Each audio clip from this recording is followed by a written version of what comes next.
Alors, on est en train de comprendre un point de disjonction entre la vision, donc l'épistémologie freudienne, donc la qualité des lunettes pour un autre type de lunettes. Parce que dans les principes de plaisir, le nourrisson, l'enfant, il est vers une auto-érotisme. Tandis que là, on va vers une idée de solidaire. Et pourquoi c'est important l'idée de solidaire? Et on revient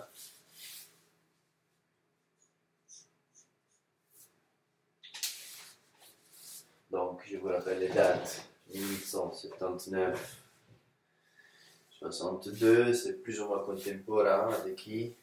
De Marx.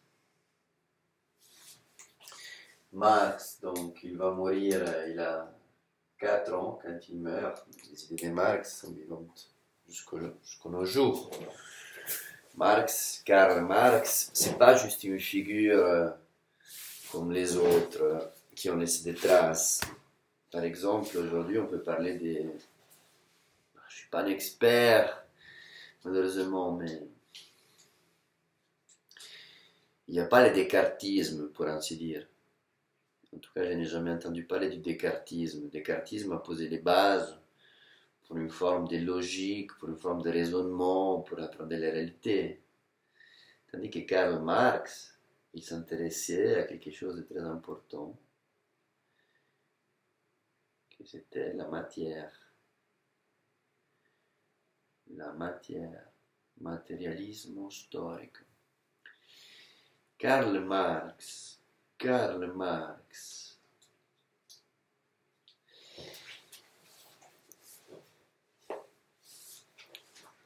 à mon avis, pour ceux qui aimeraient que ces cours de psycho restent quelque chose de vivant dans leur vie,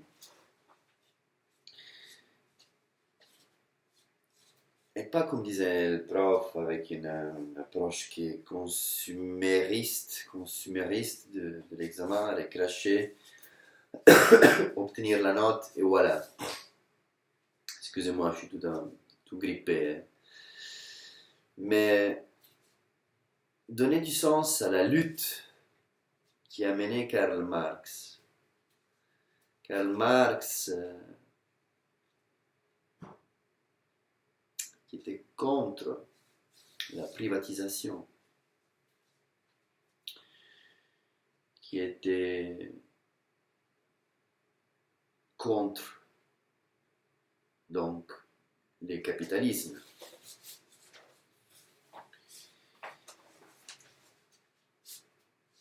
Car le capitalisme s'adresse à l'individu d'une forme individuelle, auto-entrepreneuriale.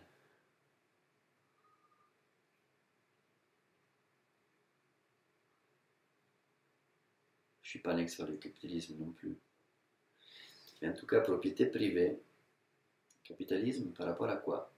Par rapport à la collectivité. Par rapport à solidarité entre les individus. L'idéologie même est fondamentalement différente de ces penseurs. Là, on commence à entrer un petit peu dans la technique, qui estimaient que l'être humain, il est auto-intéressé, self-interested. Tout ce que je fais, c'est en fonction de soi. Tout geste serait égoïste, selon une vision liée au principe économique du libéralisme. Libéralisme, mouvement économique qui se produit aux alentours de 1700 et quelques, 1780 pour ainsi dire, c'est là où les idées libérales commencent à se développer. En même temps, il y aura bientôt la Révolution américaine, 1776. Il y a beaucoup de révoltes dans le monde, France bientôt. Les colonies sont dans leur apogée. Et donc, la question de comment envisager, de comment comprendre l'économie était fondamentale. Et donc, l'un des principes dont s'opposera Marx, c'est le principe d'Adam Smith, selon lequel si chacun, ok, on accepte la base que tout individu, il est égoïste, mais peu importe, parce que dans une collectivité, si chacun fait de son mieux pour atteindre ses résultats dans une démarche collective, toute la collectivité va s'en sortir, va en tirer profit. Comme l'idée qui disait donc Adam Smith que si on imagine une fabrique des, je m'excuse pour le terme en français, des aiguilles, uno spillo en italien, cette aiguille que tu peux mettre, qui a un petit truc là entre les doigts, donc tu peux, uno spillo, tu peux le chercher en français, mais là je prends l'énergie. Donc si dans cette série de travail en chaîne, chacun s'occupait bien de sa partie de production, à la fin cet objet, il serait impeccablement bien pour être vendu et donc tous ceux qui ont participé pourraient en bénéficier. Rudimentalement dit, donc ça c'est un des principes dont on les retrouvera dans donc 1776, hein, donc là Freud n'était même pas né, Hegel il avait 6 ans, mais c'est aussi l'époque vraiment où tout a commencé pour donner du sens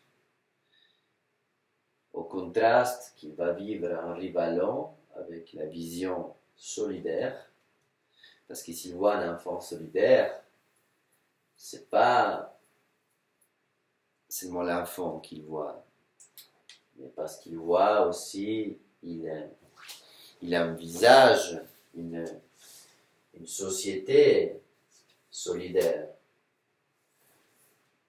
Enfant solidaire, lui, il va parler d'un dispositif social.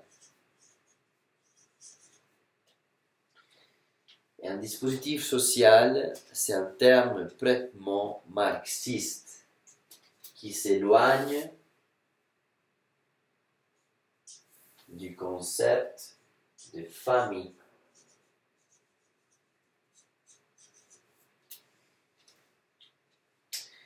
Et c'est intéressant parce que cette idée, on va la retrouver plus tard chez qui? Chez Winnicott, dans l'idée des instances, quoi? Maternelles.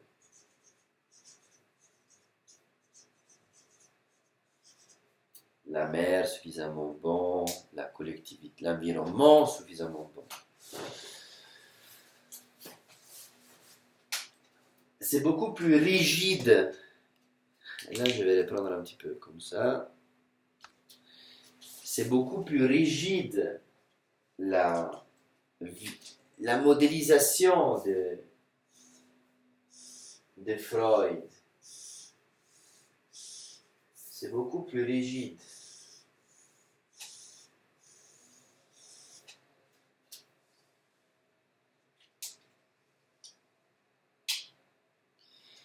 Quand on analyse les schémas du complexe d'Édipe chez Freud, moi j'ai beaucoup de soucis, parce que tout est tellement rigide. Père, mère. Mais parce que s'il le faisait aussi à une société, en réalité, voilà donc l'importance de remettre dans les contextes. Viennent les empires Et je vous invite à aller regarder un petit peu des images de l'époque. Regardez comment étaient les villes, regardez comment ils s'habillaient.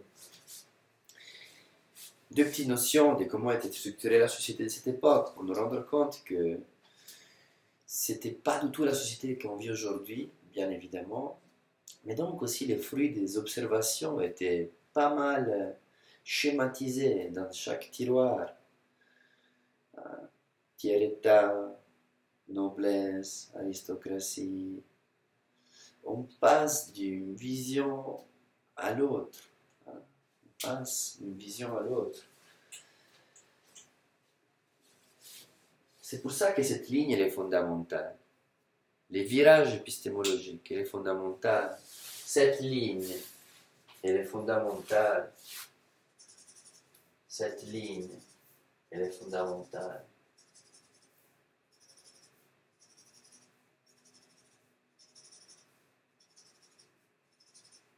Le virage épistémologique.